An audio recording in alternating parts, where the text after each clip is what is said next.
How to create an itinerary. First you have to select our application, then go to Itinerary Creator.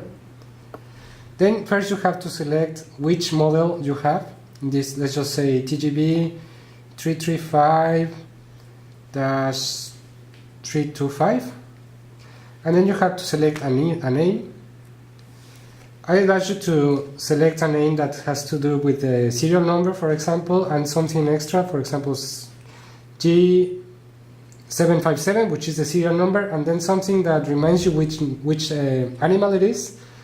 Let's just call your animal Maya. And then you have to select a password, whatever you want. Let's just make it ABC in this example. And then you have to select which time zone you're located. We are located in GMT -6, which belongs to cities like Mexico City. Then select which sensors you want to be active. You can select angle, heading, and activity level, and temperature. If you don't want them, just deselect them and they will not be reported in the data. Next, you have to select which times the animal is most active, which is the maximum activity, least active as minimum activity, and when it's easiest to connect with by the Bluetooth. So let's just say in this example that the maximum activity of the animal is performed at around 8 in the morning. Let's just select 8 hours. Least active, let's just say it's 2 in the morning. There is another way to select this. Just click on 0, done, and then 2, next. So there you see 0200. And when it's easiest to connect by Bluetooth, in this example, let's just say it's at noon.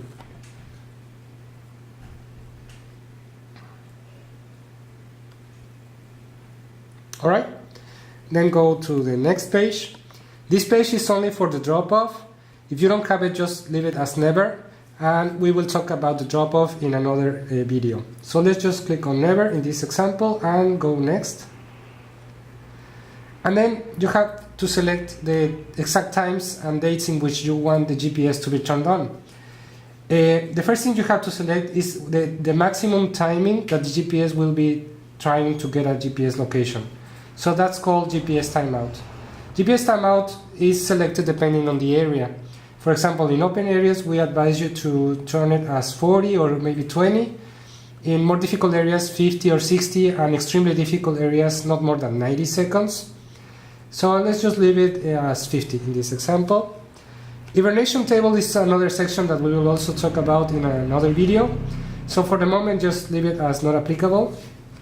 And then you have 5 daily tables and an age table which belongs to the hibernation, where you can select the exact times at which you want the GPS to turn on. So let's just start with the example table 1. In this example, let's just say you want a GPS location once an hour, all day. So let's just go from 0, 0 as a start time, and then from 23:59 hours as end time, and every, whatever you want. It can be 30 minutes, 15, 60, let's just pick 60 minutes. So at 0, at 1, at 2, etc., it will be taking a GPS location. Just click on add period and it will show up over here. For another table, let's just say you want it to turn on every 2 hours. So in this case, you have to start again with 0, but as the maximum period you have is 60, then you have to do it manually, which is 00 at time, then 02, 04, and so on until you get to 22 hours. Let's just say that for table 3 you want a mixture of things. Let's just say you want from 8 hours to 14 hours every 5 minutes, okay, at period. And then for the rest of the day you just want like one every at 18 hours, then at midnight, and at 6 in the morning. Okay, as you can see, the software orders everything, so you can see it from the first time of the night at midnight, and then it goes all the way until 23:59 hours. And if you don't need the other tables, just leave them blank. Let's just leave this as such. And then we get to sensors without GPS table. Every GPS position takes the sensors also. But if you want to save battery and just get data from sensors without taking the GPS position, you can program this in this table. So let's just take that you want to know, for example, how the animal rests. So from 21 hours to, well, in this example it has to be 23:59, and then let's just say every 5 minutes, and then you have to go from 0 to 3 in the morning,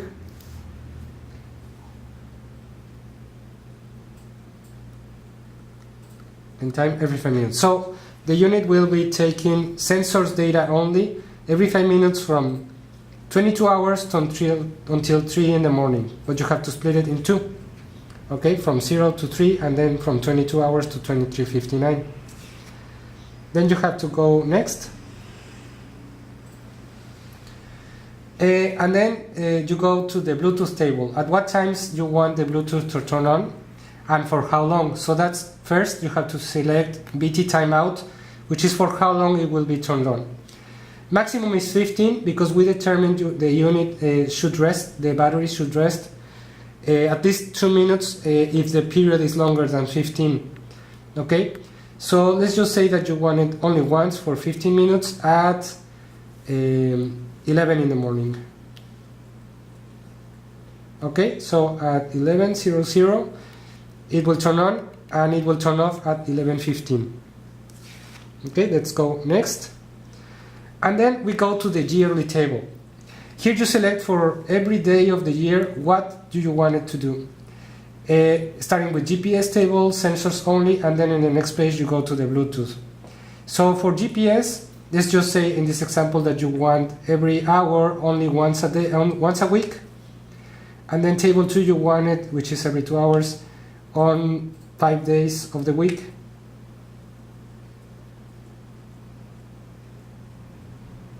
And then the table 3 you want it only once a week. If you made a mistake, just select on it again, and then you can select which table you want it. If you don't want it to do anything, just leave it blank.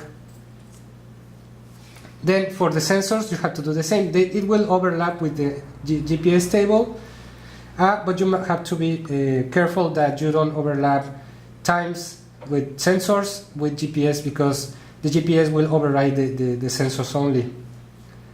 Alright, so let's just say that this table matches with table 3.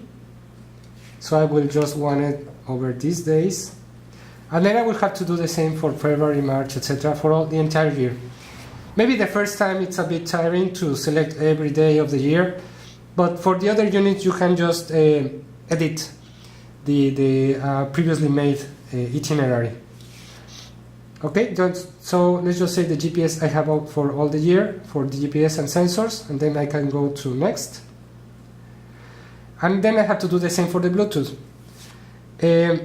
On which day I don't have a position at 11 hours? Well, I can use table 2, table 3, but I cannot use table 1. Okay, so on these days, the ones in green, I shouldn't select Bluetooth because it will overlap with the GPS. Okay, so let's just select these last days, which were the days in which it will turn on at 0, 6, 18, and then from 8 to 14 hours. Oh, sorry, this is a mistake. I cannot select that one because it will be turned on at 11 because of this. So I can use it on table 2 because that's for 6, 8. So on any of these days in blue, I can select the Bluetooth table. So I will delete this and I will select these days. Alright, so on 4, 11, 18 and 25 I am okay. And for every day of the year, again, I have to select the days that I wanted to. Then again, once I have finished, I can go to next. And at the last, I have the battery calculator, which tells me, based exactly on the itinerary that I just created, how long the unit will last. So first I have to select the temperature, the average temperature. In this case, let's just say it's 15 degrees Celsius or more. The average time that the unit will take to take a GPS position.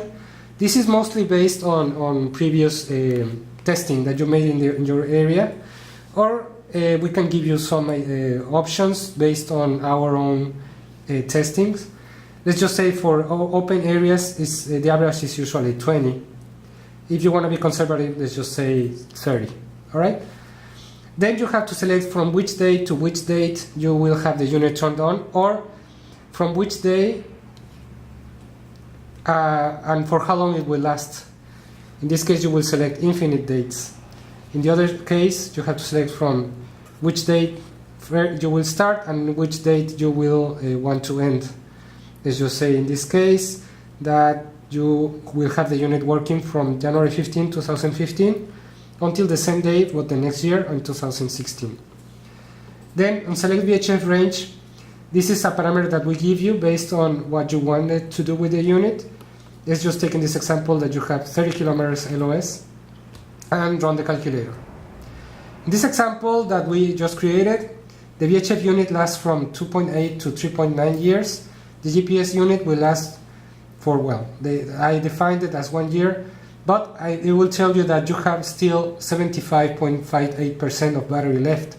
So I can install a program a lot more of GPS positions or sensors or Bluetooth or a combination of all of them, so I can get closer to 0%.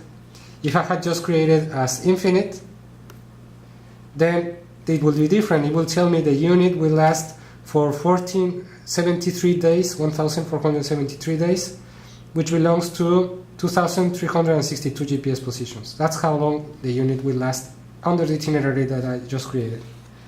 And that's it. You can just go next and the unit will have saved the data and you can upload it to your GPS unit.